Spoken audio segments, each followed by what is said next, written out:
Greetings, everyone. How are you? It is Thanksgiving Day, if that's something that you celebrate, or if you're in the United States, like I am right now. And I'm doing this video today to say I'm here with you. You might be by yourself, you might be hurting, you might have lost a loved one, your child, your spouse, your partner, your grandparents, someone who means a whole lot to you. And first of all, I want to send out, just a beacon, a wave of love to you. I got out for a couple of walks today because I lost my child who died or transitioned just a little over a year ago. So it's something I worked on for a great many years. Was not to become too entangled with the meaning and the expectations of the holidays. But something I've really been giving a lot of thought, marinating in my mind, is about the stress of grief and toxic grief and different things like that. I also had planned to do a live stream about copper, and that's still on plan for me to do for you. I got my child's HTMA hair tissue test back when he was 18 months old, and I literally wanted to throw up. It just absolutely sickened me. So, what I spoke about in the last live stream when I read to you the article from Rick Malter, PhD, of June 26, 2020, that he wrote, he's in Cottonwood, Arizona. He's a psychologist and a 40-year HTMAP like myself. I'm an HTMA practitioner, LMT, RYT, herbalist, etc. It doesn't matter, all the credentials. It matters that he has gained a great deal of experience. And in the article that he wrote, which he gave me permission to read to you, it speaks about the fact that, doctors thought we should probably be treating COVID more as hypoxia. So I encourage you to go back and watch that last live stream about hypoxia if you haven't seen it. And sometimes it's kind of nice just to have someone read the article for you instead of, you saying, I'm kind of putting in the pile of things to do. I mean, it's really patently obvious when someone doesn't read articles and answers and books all the way through, because then they're just kind of scratching the surface, to use a cliche. So today, as I'm sort of balancing my computer here on this pillow so I can sit on this comfy couch, I got up and I made some cranberries and some largely plant-based bowls for the dogs using one of the more enzymatic grains, which I learned about a very long time ago. And I made fresh cranberries, sweetened them with raw honey, and which is no longer raw once they're in the pot. And I'm going to be mashing some potatoes for them a little bit later, and they have some turkey backs and things like that so they can get some good nutrition. I'm going to be having some vegetable sushi and really enjoying it. So whatever you're doing today, I stopped to help out a couple of people because I felt the starkness. It is a stark feeling. It's a, ooh, whoa. It's a raw, it's a jagged at times feeling to feel like, well, I used to be in a big family, that was pretty healthy and, I thought, and, mobilized and, smiling and laughing and cooking real food and lots of people gathering together, youngers and olders. Excuse me. And today that's not the case. If you're like, well, wait a minute, how does she know anything about medicine when she doesn't seem like she feels all that well? I went on a 4-year, exceptionally long, highly stressful situation with my son who became hijacked by opiates through clavicle surgery. So let's dig into the content because now we're 4 minutes in with the small talk. Throughout my life, starting in 1984 and 85, when I first took the Raw Foods for Reversing Cancer with Pamela Masters in Los Gatos, California, I was attending West Valley College in Saratoga, where I got my first AA degree. And I also got a 2-year paralegal degree, paralegal certification, with an emphasis in family law certification, specialty. Just full of stuff today. And I started helping people first just with their food, their diet, their nutrition, And then it really very quickly shifted into detoxification. Okay, so we're going to get it to where you're not sitting on the toilet for 20 minutes. I mean, you go into people's homes and you see there's like a magazine rack in there because the expectation is you're going to be in there for a while trying to release out your junk, right? The junk out of the backside.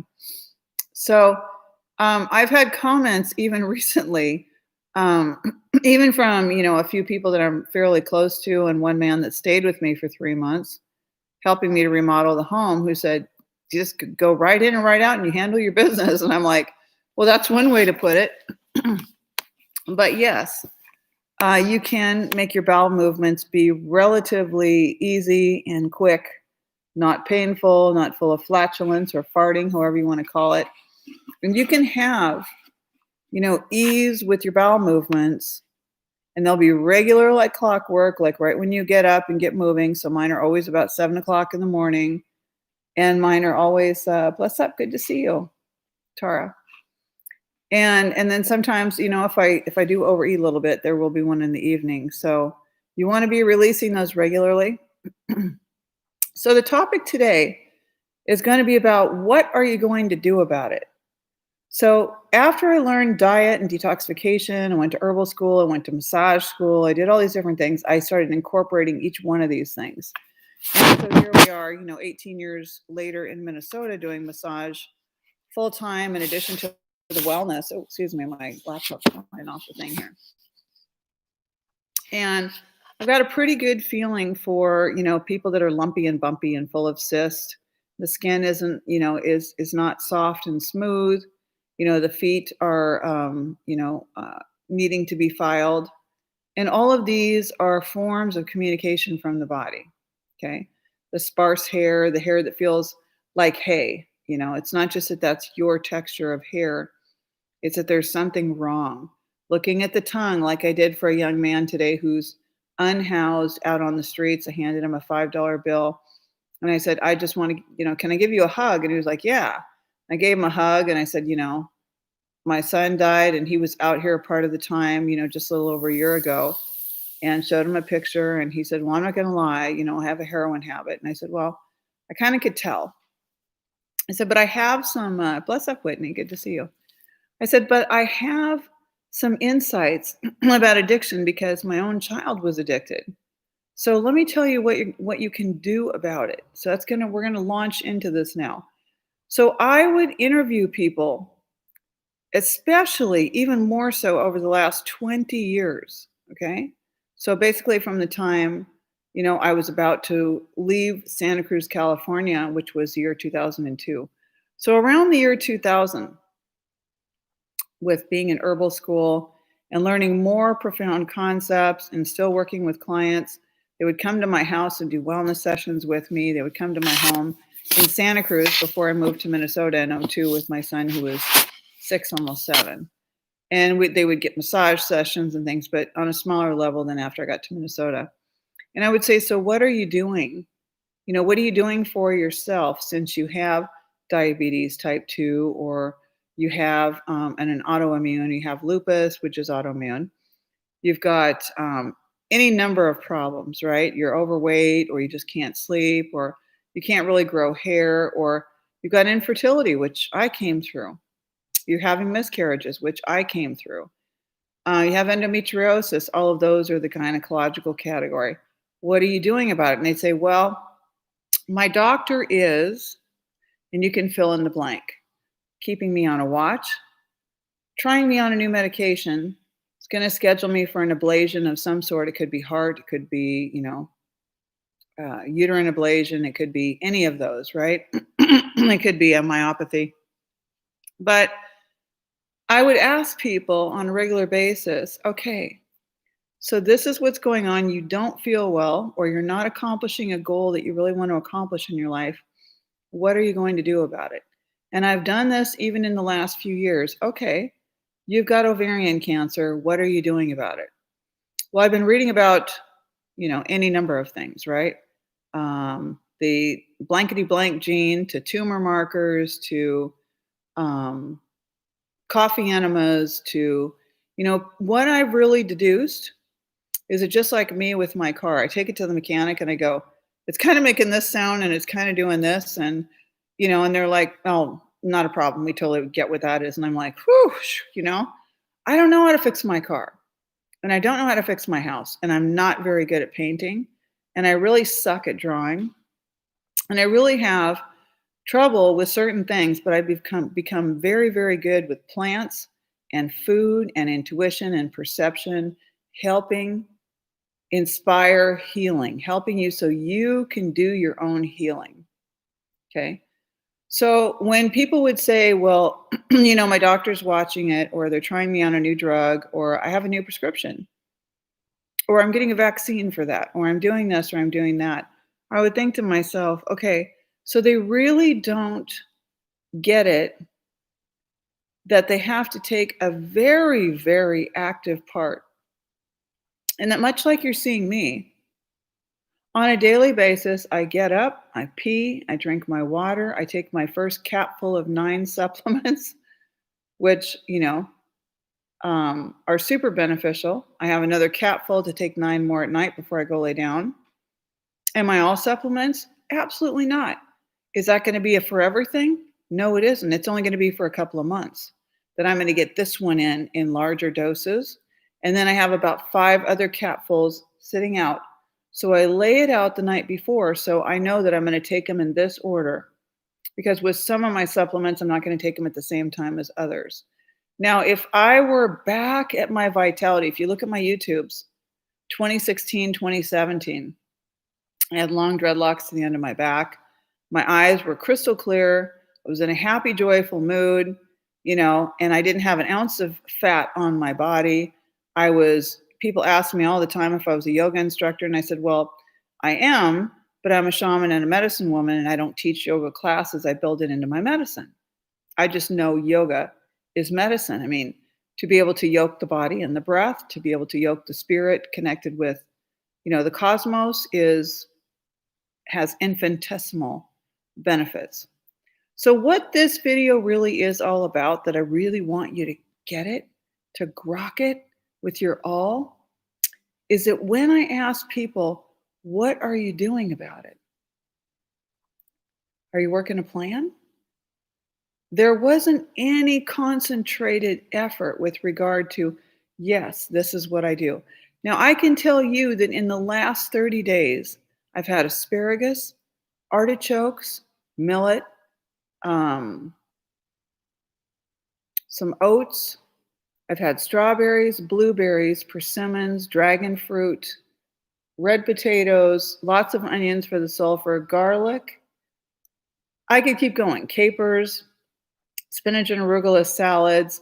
I mean, I'm building in what I help my clients to build in, which is a diet, a way of life that is rich with color and texture and fiber. So I have gone through periods in my life where I was a juice feaster. Juice feasting is different than juice fasting. Juice feasting, which I taught in 2010 in Carleton County Community Education, if you ever want to check my resources, or was it references,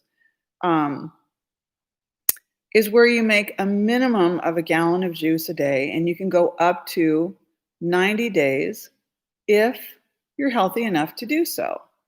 Well, how do you know if you're healthy? Can your doctor decide if you're healthy enough? That would be the status quo, right? Is that you go ask your doctor if he or she says you're healthy enough to do a juice feast. You want to have greens and lots of colors and everything. So it's going to look mostly green. You're going to have supplements during the day or not, depending on you and depending on your individual biochemistry. So everyone needs to have a plan. And the deeper the diagnosis, the deeper the disease, the deeper the degeneration, the more you need to have the hand holding so that the plan can change and adapt. I've had clients that had hand holding on a daily basis for over 6 months. Okay, and we made a discounted price where they paid me once a week for those 7 days. And for 7 days of the week, I got on the screen for half an hour a day. I could have probably made a different package plan with them, but that was the first time I worked that a couple of years ago. where, it was every day, but actually we could do something where it's 15 minutes a day once we get really a good, connection and we start working a good plan. So really the overall gist of what I'm saying here is that they're going to their doctors, they're reading books, they're maybe trying a new thing like yoni steaming or coffee enemas or one new thing, but they didn't put together a whole plan. My whole plan to resurrect my energy right now is probably very different than that. Mine includes skin brushing every single day. Mine includes, taking measurements of my body's function. Mine includes looking at my urine and bowel movements every day. Okay. Mine includes thinking, okay, I can see the coloration changes. I can see my eyes are opening wider. I can see the changes in my tongue. I can see the changes in my lip color. I can see that I'm not as pacey. I can feel that my skin is softer. I can feel that the skin on my feet is softer. I can feel that I'm standing up with a better posture. I can feel that I can go longer during the day with more energy. I can find that my moods are not as turbulent. Okay. These are markers.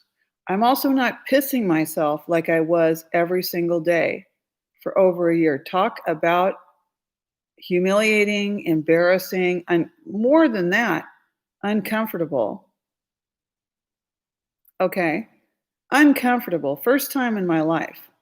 Now, if you didn't know me from Adam and you didn't know that I did medicine for all these decades, and I was to just go into the doctor's office and tell him, I'm wetting myself because of my controlled coughing, because I've got deep inflammation in my lungs. The doctor would say, I think we really need to get a COVID test, right?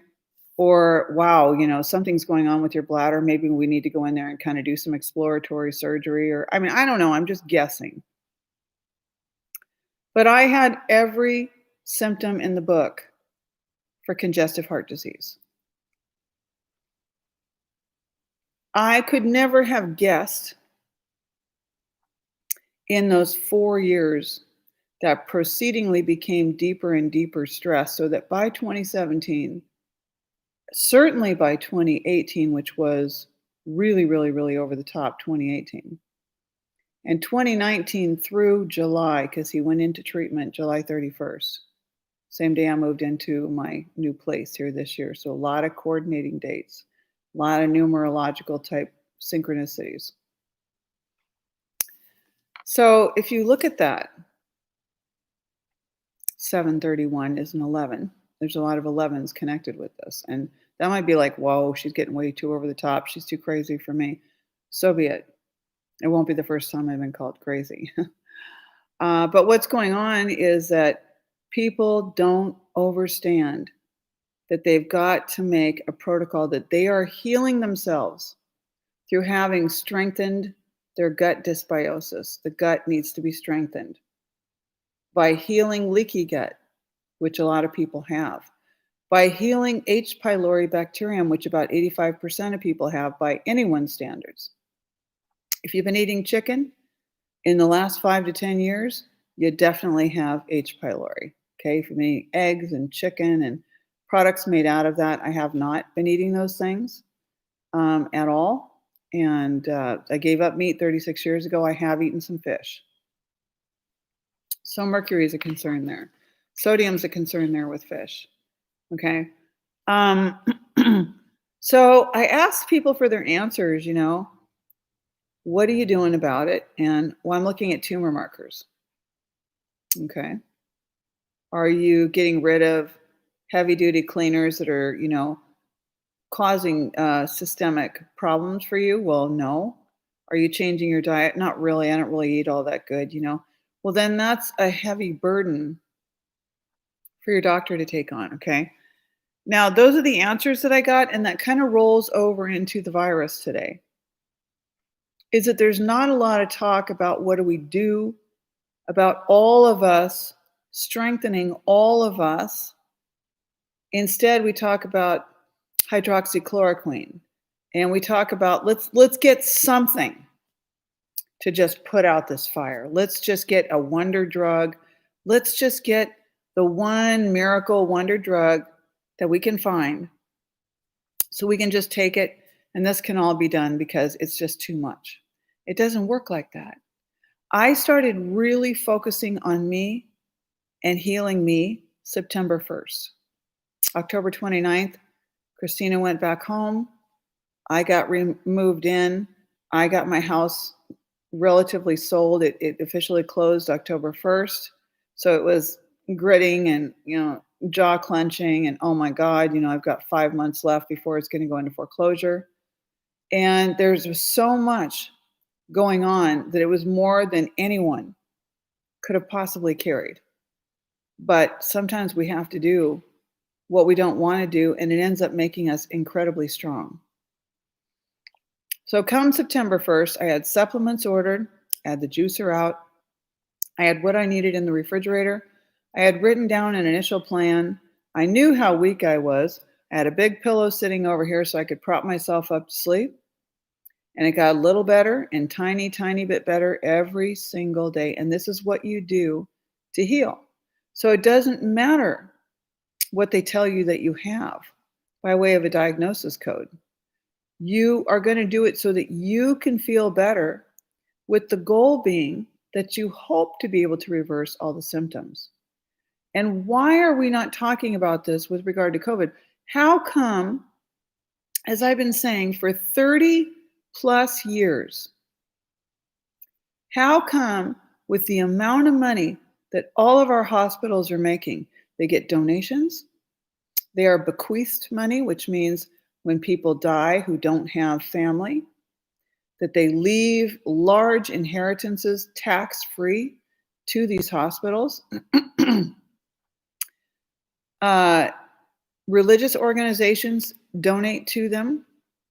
People do fundraisers for them, okay? And they're taxed. The majority of these hospitals and clinics are taxed, or the hospitals are tax-free. They don't have to pay taxes like I do and you do. So if they have that much money and they charge what they do, sometimes it's about $800 on your insurance bill for a plastic IV bag that's got salt water in it that they've used on people 25, 50 times. What's going on there? How come, as I've said for over 30 years, there isn't a major commercial juicer on every floor of the hospital supplying the frontline workers along with the patients inside lying on cots?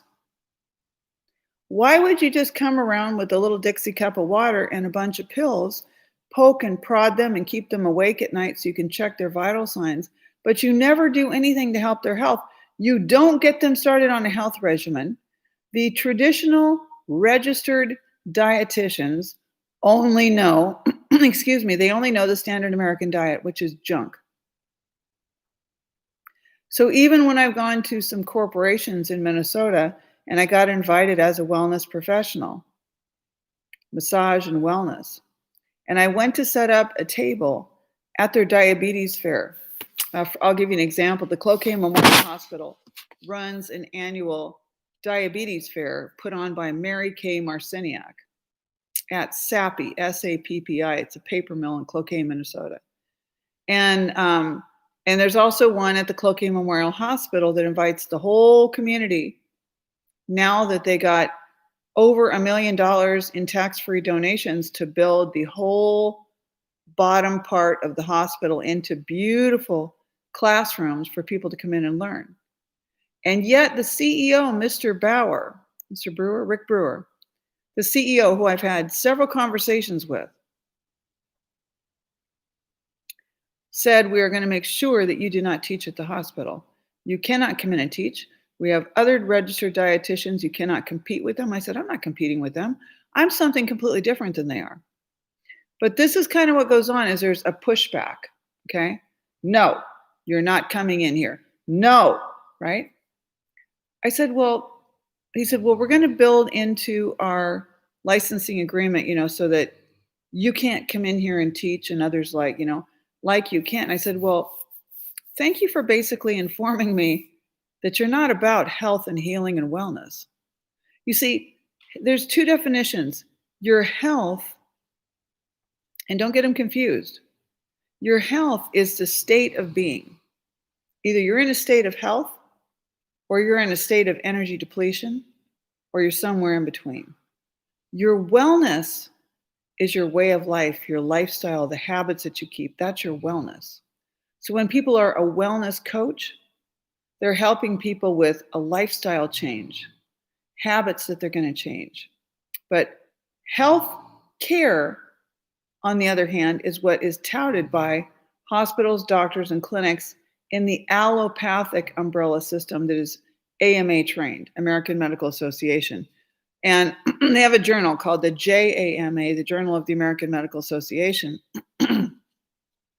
which will squash you if you don't comport and follow through with what they recommend. It's basically a very heavy-handed, long-armed, dominant system. So health and health and wellness are two different things. I'm looking at my note here because I wanted to, okay. So even today on my Naturally with Karen Facebook page, a woman said, "You're out of your mind," right? I wrote about hypoxia. I wrote about radiation. I wrote about various epidemics and pandemics, including the current one. And I said, why don't you read the signs of radiation poisoning so that you are familiar with them, okay? And the woman who I've never seen on my page, who identifies herself as a she-devil, and had other, and just, you're out of your mind. First of all, that's kind of bold. Second of all, why don't you read what I put? Why don't you entertain it as a possibility? Is it a possibility? Are we not converting over to higher and higher levels of radiation? Okay. So being called crazy is something I'm not all that short of. And in terms of I've experienced it many times. In 1999, I was at the dentist office in Merced, California, and my entire life, from the time I left home at 18 years old, I've gone to every 6 months getting my teeth cleaned. It's important to me. And because I had so many cavities when I was 12 years old, allegedly, I don't even think it's true, but there were tiny, tiny little spot cavities, and I had 23 fillings. And I'll never forget that pronouncement from the dentist office to my mother. And I thought, oh my goodness. So my teeth were all very deeply filled with amalgam fillings, which are the silver, mercury filled, and copper fillings. I remember telling the dentist in 1999, so I'd had them from about 1973. So 73 until 1999, I'm chewing on all this amalgam and copper, which is releasing mercury gas into my mouth and my bloodstream and into my brain, along with copper toxicity.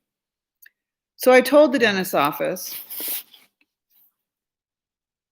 I have dental toxicity because of these being in my mouth. It's creating a lot of anxiety for me. And I've even had a panic attack. And the dentist said, that's not true. The ADA, here's another godlike entity, the American Dental Association wouldn't have ever allowed amalgam if in fact it was harmful. I think you might be a little crazy. I said, with all due respect, I know how I feel, and I believe in my heart that it has to do with these dental amalgams. Do you know how much pain it has caused me? And finally, when I moved to Minnesota, I had medical assistance. I didn't find a biologically correct dentist, but I found a good dentist with a great heart, and he helped me to be able to keep my teeth where I had interviewed with a dentist in Santa Cruz. It was a very high-priced spa dentist while I worked at the best law firm in town in Santa Cruz, California. I'd worked for the judges in Santa Cruz, California as a judicial executive assistant with my own office, and I'd worked for family law specialist attorneys in San Jose. So I had a long legal career. I have a brain. I have common sense, I have logic, and I have professionalism. Okay. So now, in the last 6 months, The American Dental Association has come out and reported, after wrecking our teeth, after wrecking our brains with all of the mercury and copper and silver and lead and everything else involved in these amalgams, that they're not recommending them anymore, that they're dangerous. I'd have to reread the article, but someone shipped it to me and I thought, oh, you know? And this is exactly what's going on. So whether it's a year from now, 5 or 10 or 20 years from now, and they come back and they tell you, oh my goodness, we were so wrong about this whole thing, and everywhere I go, people are saying, be safe. And I'm going, be safe from what? Well, because that is the prevailing slogan as part of this thing. Be safe. And it sounds good. It comes from a place of goodwill. Be safe. But what it's really saying to you is, you're not safe. You're not safe at all. Because this thing is around any corner. It can jump within, less than 6 feet. It can do these things. It's very, very powerful. And you are not powerful. And I'm telling you right now, you listening to me, you are powerful.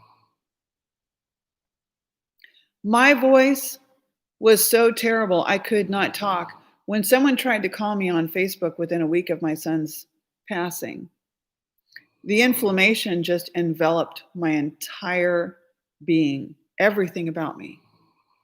And it stayed for now over a year. This is not my true voice. This is not truly how I look at my best. This is not my true energy. But I have resurrected from this, and I will continue to do so, given that we do not have such undue pressure, imbalance, and grotesque reactions due to a system playing out in operation. Our people can heal. The animals can heal. I see sick dogs all around me. Again, step-by-step plan.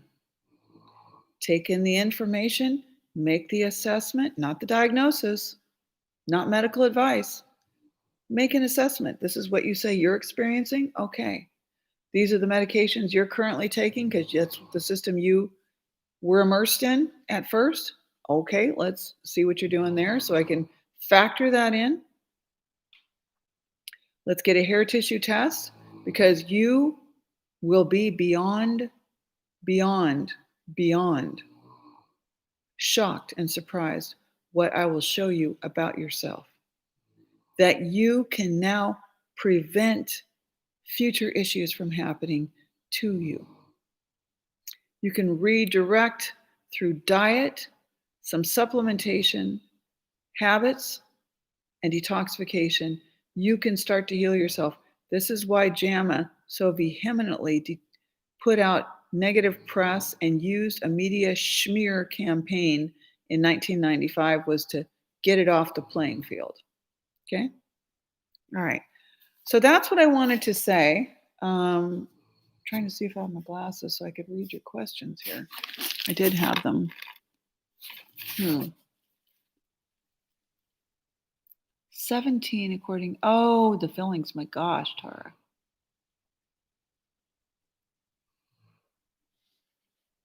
Whitney, did you have a lot of fillings too? A lot of dental fillings?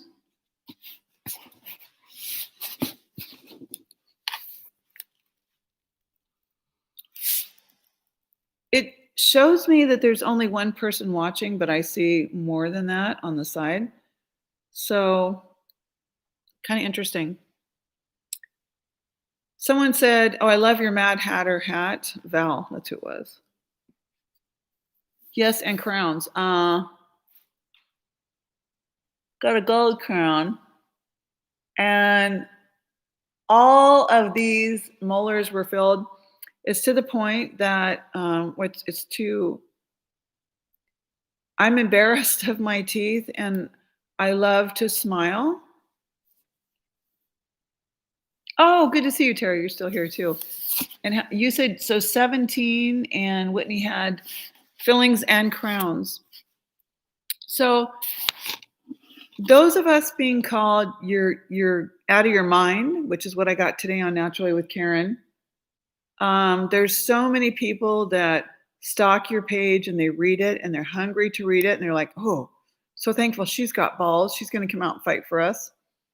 Um, excuse me, but what they don't realize is that if you don't come to support it, eventually we just go, oh, forget Facebook, because the people are really starting to just sit down and lie down and say, forget it, I'm not interested. So when I speak with someone and they have ovarian cancer, they have diabetes, even diabetes type 1, it was Dr. Watts, and I wrote an answer about this on Quora, where I've got over 2.2 million content views, meaning 2.2 million people have, according to Quora, which does all the algorithms, clicked on the answer and stayed on the answer long enough to have likely fully read the answer. If you want to learn, go to Quora and read my answers. Just go and click on my profile. Please follow it if you wouldn't mind.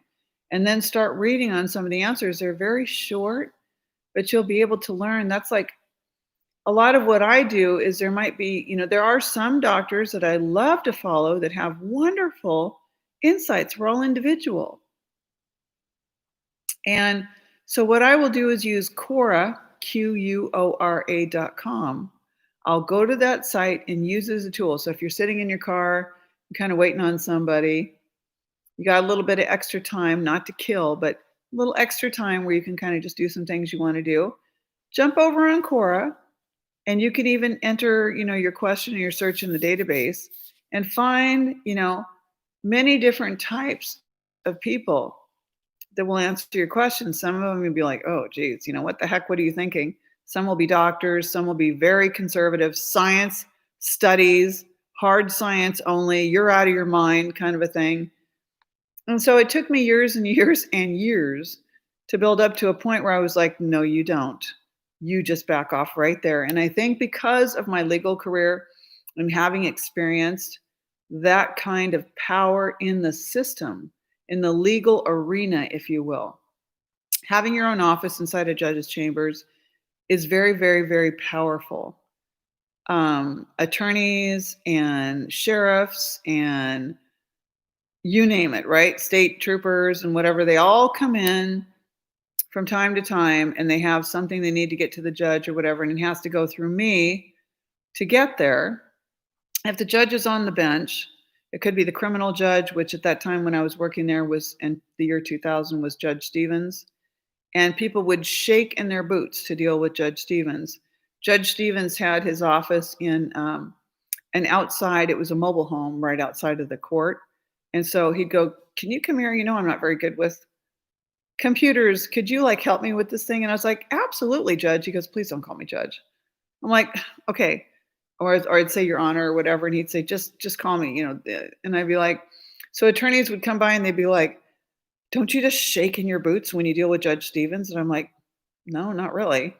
Basically they all wipe their ass like I do. So I've been around attorneys and judges, and then 98 and 99, I moved over to Merced, where my father lived and owned a commercial air conditioning business in Merced, California. So it was just 2 hours over the hill.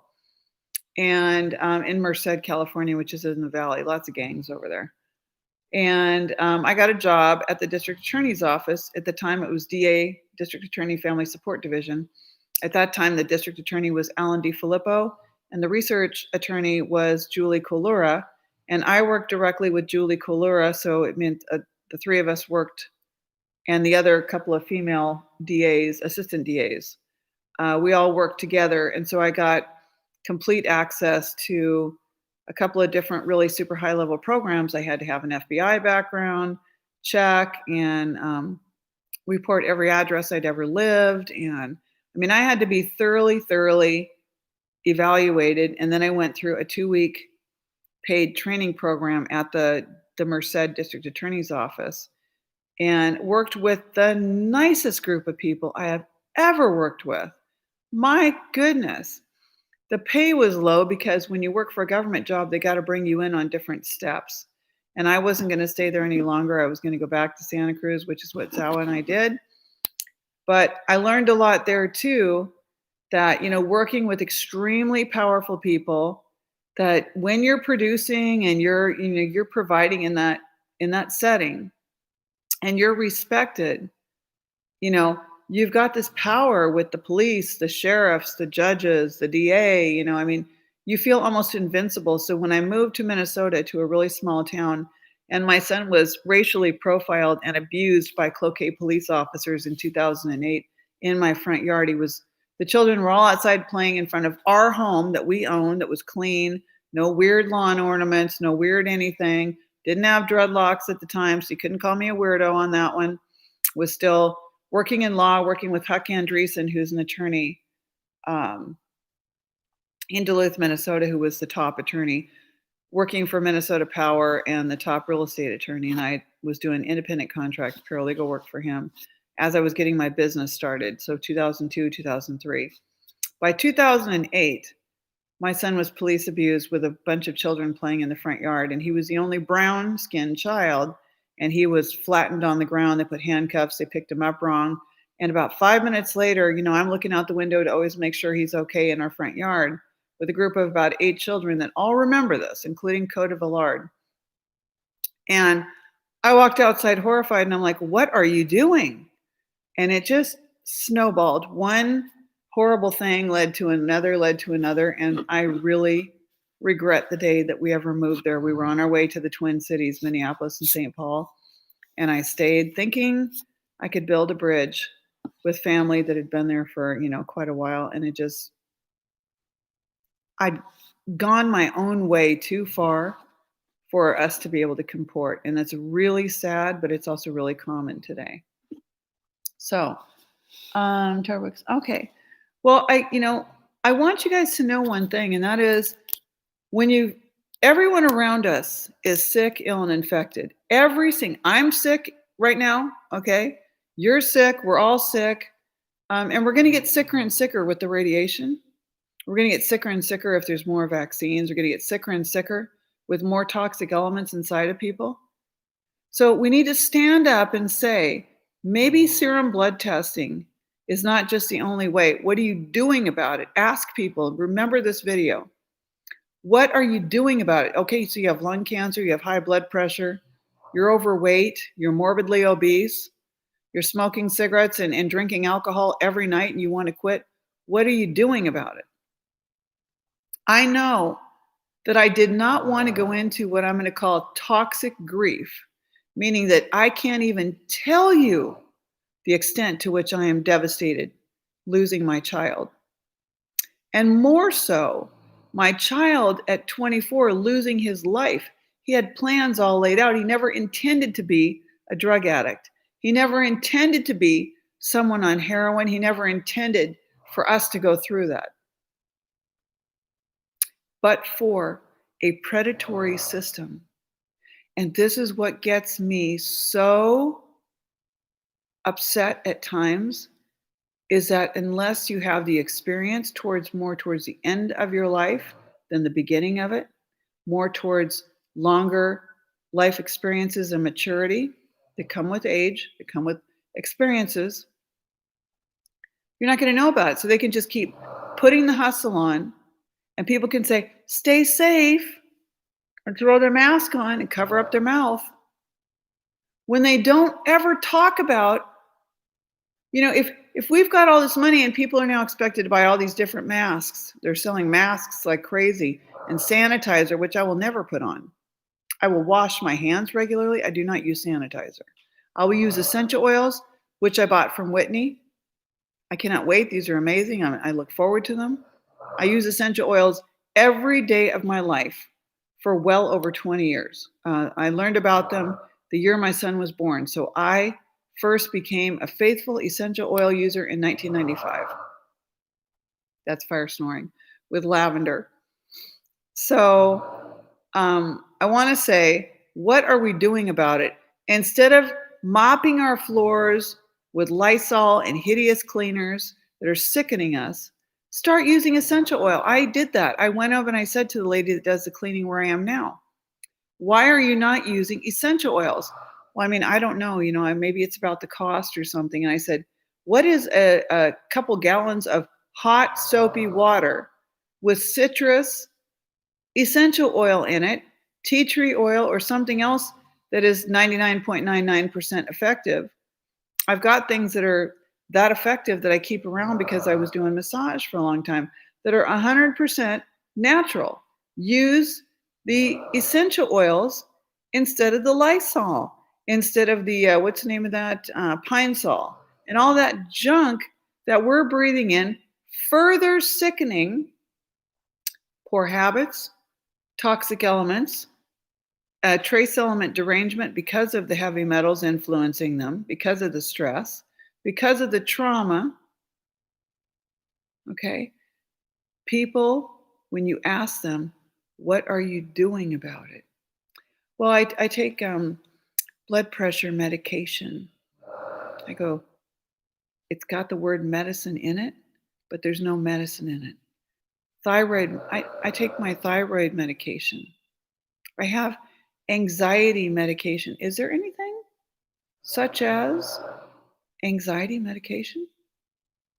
No. Excuse me, anxiety medicine. No. There's anxiety medication, aka anxiety drugs. So, yes, I understand that I'm going to piss a lot of people off, but the truth is going to be what sets us free. Because if we were all eating what I just said to you, I shared with you, I started to mix the two words. I'm still a little not quite fully balanced. Brussels sprouts, asparagus, artichokes, cranberries, yams, apples, fresh lemon juice, limes, ginger root that you can easily put in the juicer, red potatoes, millet, quinoa, oats. Hey, look, don't ask me what you should eat. It's all there. How do you know what to eat? There's no magic, placebo, panacea food out there. You go to the store and you look and you see what is seasonal, what looks good, what's affordable. Let me add bananas, almonds, Brazil nuts, macadamia nuts, cashews, pine nuts. You get me? Turkey tail cordyceps, reishi, tulsi, shilajit. I've had them all in the last month. Yesterday, I just bought red and green organic grapes. I'm going to juice pomegranates. How do you do that? You slice around the outer peel, pull it off, put the seeds in a bowl, put the seeds through the juicer. Okay? So if you don't know, because I can tell you that in my very early 20s, cooking and food preparing for me was cooking some pasta, wheat pasta. Barilla, I think is the brand that's all over the place. It was $1 a bag at that time. And putting pasta sauce and some gourmet Parmesan, cutting up a few tomatoes around it, having some, pre-made garlic bread, or getting a loaf of garlic, getting a loaf of a baguette, excuse me, putting real butter on it before, this is in my early 20s, and, putting some garlic salt, which is no, garlic powder, but not garlic salt, on it and putting it in the oven. It was like, not so good. And I wonder, why was I so sleepy all the time? How come I couldn't read a book? How come my learning seemed I had learning difficulties and my IQ was low and my nickname was Turtle? When I stopped to hand the unhoused man the $5 bill, I looked in my wallet, I had $10. I pulled a 5 out, I handed it to him. I walked up, I didn't want to hand it to him in my car. It's kind of a gray, cloudy, cold 34-degree day. And I had gone over to get a hot drink. I just needed to get out of the house for a little while so I'm not sitting here the whole day and my emotions can start to stew, right? I don't have my son, I don't have my family. Oh my gosh. Give thanks for what I do have. I have life. I have a connection with my son still. I have the dogs here. I have food. I'm warm. Right now, things are pretty damn good. I could go into toxic grief, but that's not going to really do anything. So as I did, I asked him to see his tongue, and his tongue was big and wide and fat, right? I said, that's going to make it much more difficult for you to be able to get off the drugs. So anyway, thank you for joining me. This went way longer than I wanted to. Ask people, what are you going to do about it? And then help them to do something about it. Make it a great Thanksgiving.